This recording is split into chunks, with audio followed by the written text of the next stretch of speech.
রোগী এট এ টাইম আসতাম স্যার। একসাথে তো দুই রোগী দেখি না, ওই দুইটাই মেন্টাল কেস। আচ্ছা আসতে বলো। আপনারা আসেন। বসেন আপনারা। ধন্যবাদ। ওয়েলকাম। কার কি পরিচয়? আমি হইলাম মুখলেস, ও হইল মতলব। কি? সরি? আমি হইলাম মুখলেস, ও হইল মতলব। একজন একজন বলেন। আমরা সরি। আচ্ছা বুঝলাম, একজন মোকলেস আর একজন মতলব তো। ইয়েস। দেখতেছি আপনারা দুজনেই একই সাথে একই কথা বলেন, ডেঞ্জারাস। ডাক্তার সাহেব, এই জন্যই আমরা আপনার কাছে আইছি। এই সমবেত কার্যকলাপ কতদিনের?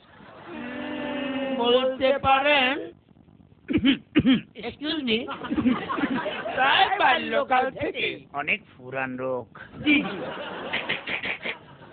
যমজ মানুষ, যমজ মাতা, যমজ পশু দেখছি, কিন্তু এই যমজ কণ্ঠ প্রথম দেখলাম। কি চিকিৎসা দেব? ওইটাই আপনাকে বাই করতে হইব। শুধু তাই না, অন্যকে চিন্তা করে সেটাও আমরা বলে দিতে পারি। কি বুঝলেন?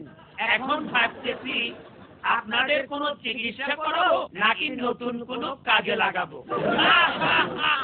বোঝেন আমরা কি জিনিস? শোনেন, আমাদের দেশে যে হারে গলাবাজি হয় তাতে এক গলায় আর পোষায় না।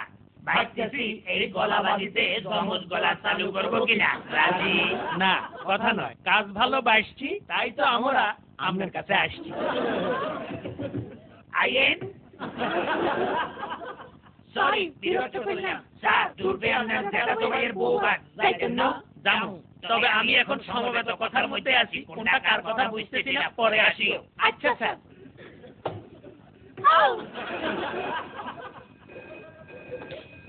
Excuse me. হ্যালো হ্যালো, আমরা যে যাম তাতে ফোনে ছটার আগে তো আইতাম হাইতাম না। আমরা দুপুরে তো বউ ভাত খামু, রাতে একটু শুটকি রান্দিও। সরি, আমার ওয়াইফ ফোন করছিল, আমরা কিছু মনে করি না। যাগা, আপনাদের চিকিৎসার জন্য এই দুইটা ওষুধ আপনাদেরকে দিলাম। আমি খুব খুশি হয়েছি, কারণ আপনারা জোড়া গলায় কথা বললেও গলাবাজি পছন্দ করেন না। Thank you. ওষুধটা কাজ করবো তো? অবশ্যই করব, তবে কিছুদিন দুজনেই সেপারেট থাকিয়েন। Thank you. দর্শক মন্ডলী, এই তো কিছুদিন আগে উদযাপিত হলো পল্লী কবি